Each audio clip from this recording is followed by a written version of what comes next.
Jesse Marsch, even while he was having some good stretches at Leeds, people were still saying the same thing. People were saying this even while he was at Leipzig. So I don't see. It's not a job that I see, tons of managers pining for. And Jesse Marsch, I think, would be a good option, and I think a good fit. I think it's unfortunate what happened at Leeds. We've been talking about him positively because we would just want him to succeed there, right? Because and I guess you could argue that he is the most successful American manager in the Premier League Premier League history, right? The most successful American manager, bar none. Okay. No way, because here's the thing. He saved them from the drop last year. Yes. So, yeah, while he did not win anything, there's no other American manager. Well, I guess David Wagner, technically. Yeah, right. But there's no other American manager that I can think of that has survived that long as at that level that he has. Yeah. So look, I mean, so who else? What would you say? Bruce Arena, but he won everything in MLS. He never got to that level. Yeah, that's what I'm saying. So you have to give him some credit. I think a lot of people think that him losing his job at this particular moment, when right after the transfer window, right before these two matches against Manchester United, unless you really have a strong vision for a replacement, it might have been a little preemptive, but I get it. I mean, it's just more than anything, Leeds have just been underperforming and underachieving, and I think they have a team good enough to be in the conversation of, like, I don't know, Crystal Palace or something. Like they should have like 25 points, and they have 17 or whatever. Brentford, it's just like not. It's not Brighton. It's not Everton. Terrible. There is this sort of argument, if we want to consider, right? If we want to talk about the Twitter sphere, US soccer Twitter, Reddit, just the deep web of soccer fans. Those very difficult to find websites. Yes, deep web. You need Tor to get in there.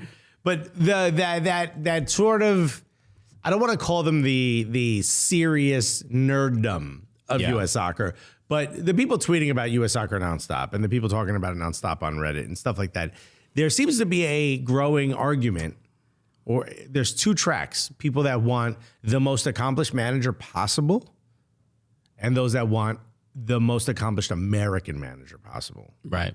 Yeah. I think I saw Charles Boehm tweet about this, and essentially mentioning how that seems to be a factor for a lot of people, that they do want a manager that is American. And it isn't like we've had a fair amount of foreign managers. I mean, a couple in my memory. I know, obviously, Jurgen Klinsmann, but then who was in the 98 World Cup? Was it Croatian or something, or Serbian? I forgot his name. I don't think that was 98. It was either 94 or 98. I think it was 98 because during the didn't Grant R.I.P. Grant Wall, he had the podcast. No, Steve Sampson. I want to talk to Sampson. No, but he got fired. Who was the guy who took his place? Boyan something? You want to hear something crazy? Steve Sampson's real name? Mark Steven Sampson. What you going with your middle name for? What's wrong with that? Maybe there was a lot of Marks somewhere. I see one in front of me, bro. Mark's rocking with us. So, okay, it's 94 is Andrew Johnson is mentioning. Anyway, so to me, it is Steve Sampson in 1998, Bora Milutinovic. That was way before. That was in 94, though. That's what they're saying. They're saying 94.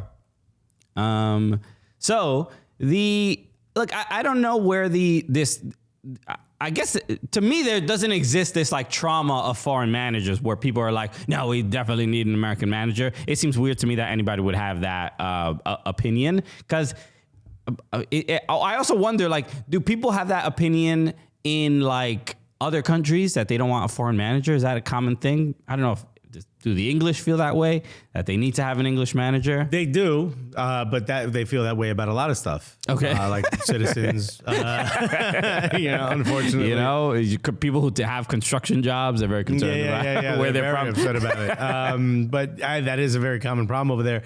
But I do think I think it's a sign of where your nation is in their footballing history on whether the manager of your national team is from that country or not. Sure. I don't think it's a necessity. I think Marcelo Bielsa is one of the names that's being considered for the U.S. men's national team job.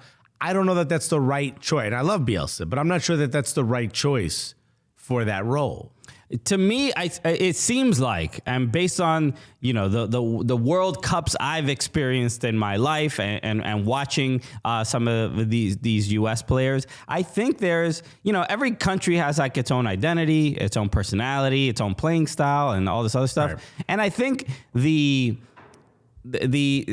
I'll say this. I think the corny, rah-rah kind of like let's believe in ourselves, American. Oh, I believe that we will win. I think it kind of works for us. I don't know. I feel like. So you're saying we are the Jesse Marsch wearing, all birds. Yeah. I think guitar would score. I think the players responded well to Greg Berhalter, who was, had the newest kicks, the newest Nikes. Yeah, but he was more of a stoic. He wasn't like Greg Berhalter is cool. Jesse Marsch is the epitome of cool. The opposite of cool. Right. Okay. Yeah, it was very different meaning words. Yeah. I was thinking of what is it? Antithesis, whatever that word is. Yeah, antithesis. Yeah, dude. Totally, dude. You guys know exactly what I'm talking about. Like he's the antithesis of cool. Like he is. He's kind of cool because he's so uncool and doesn't care. Right. And look, Del Boy just said American exceptionalism BS. It didn't work at Leeds, and maybe it just doesn't really work. Maybe that's not really what he was doing. It isn't, but I mean, I know he showed everyone the movie, the documentary. Right. About the national team kind of coming back together, wanting to win for America. Right. It wasn't it. No, the Redeem team, the basketball. That's what I'm talking about. You said the national team. That is. Oh, wait. It was a USA basketball. Oh, okay. Yeah. About like the embarrassment of losing. When you say the national, you have to. This is a soccer show. What? So I didn't sign up for that. You have to be clear about what national team you are referring to. That's all I'm saying. Yes, the national basketball team, USA Basketball, about them coming back and wanting to win for America. And did you watch it at all? I did not watch it. Very good. There was a story of what was it? Who's a really tall dude? God damn it. Patrick Ewing. Yes. He was too old for the movie. No, he played at Minnesota and he played at Boston. And Garnett. Kevin Garnett, Melo, and somebody else were coming back to the hotel room at like 6:30 in the morning, right? And sitting there is Kobe Bryant. And Kobe Bryant is tying his shoes. And they were like, oh, you went out? And he was like, nope, just got up. I was just at the gym for an hour. And now I changed shoes because now I'm going to go do cardio. And they're like, oh, okay. And then the next day at practice, he burns them all. Right. So the guys are like, go out again, come back. And Kobe Bryant's sitting there changing his shoes. And they're like, what's up, Kobe? And he's like, what's up? I'm heading to the gym. And then he burns them all in practice again. So everybody starts going to the gym with Kobe Bryant in the morning. And the best was Carmelo Anthony's like, bro, 5:30, we all in there. He's like, well, let me stop lying. I didn't go at 5:30. I went at like 6, 7:30. But still, we didn't go to the club the night before. And right. So like I get the meaning of it and the inspiration behind it is good. But what is a group full of English dudes? They're not going to get inspired by USA winning something else.